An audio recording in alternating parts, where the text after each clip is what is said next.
உன் தாட்ஸ் மேலே ஒரு பேசிக் பவராது வரணும்னா ஃபஸ்ட்டு நீ கற்றுக்க வேண்டிய டெக்னிக் என்ன? Think positive. Wait a minute. Now இந்த திங்க் பாசிட்டிவ்ன்றது பார்த்தீங்கன்னா it's the most abused word in psychology. Most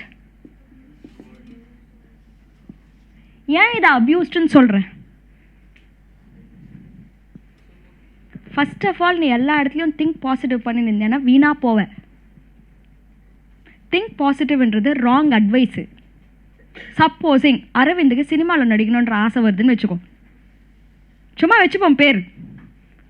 இந்த இடத்துல அரவிந்த் நான் தான் அடுத்த அனிருத்து, நான் தான் அடுத்த தனுஷு, நான் கதாநாயகன் ஆவறேன், நயன்தாராவோட ஜோடி போடுறேன் அப்படின்னு சொல்லிட்டு அவன் எந்த ஊரில் இருக்கிறானோ மூட்டை முடிச்செல்லாம் பார்சல் பண்ணின்னு கோடம்பாக்கம்ல வந்து இறங்குறான்னு வச்சுக்கோ. அங்கே did is positive thought really help? அதே மாதிரி எத்தனை அரவிந்துங்க யோசிச்சிருப்பானுங்க, எத்தனை பேர் வந்து நின்று இருப்பானுங்க அங்கே. எப்படியாவது பேர் என்ன தடைகளை எதிர்த்து நம்ம ஜெயிக்கிறோம் அப்படின்னு வந்திருப்பான்ல.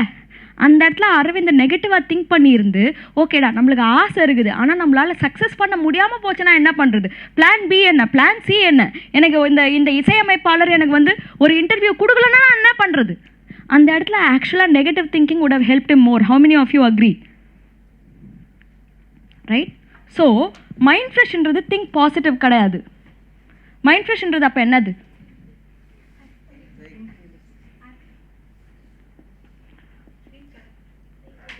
திங்க்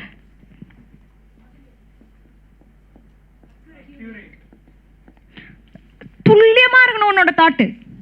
ரியாலிட்டிக்கும் உள்ளுக்குள்ளே போகிறதுக்கும் பர்ஃபெக்ட் மேட்ச் இருந்துச்சுன்னா உன்னால் மேப்பை கரெக்டாக ஸ்டியர் பண்ணிக்கிட்டு உனக்கு தேவையான இடத்துக்கு போக முடியும்.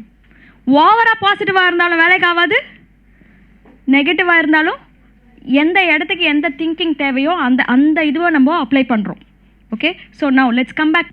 How do you engage your rational side? அந்த ரேஷ்னல்ன்ற வார்த்தையை யூஸ் பண்ணதுக்கே அவனுக்கு 100 பாயிண்ட் கொடுமா. ரேஷ்னல்னா பகுத்தறிவு. ஆடுக்கும் உனக்கும் இருக்கிற பேசிக் டிஃப்ரென்ஸு.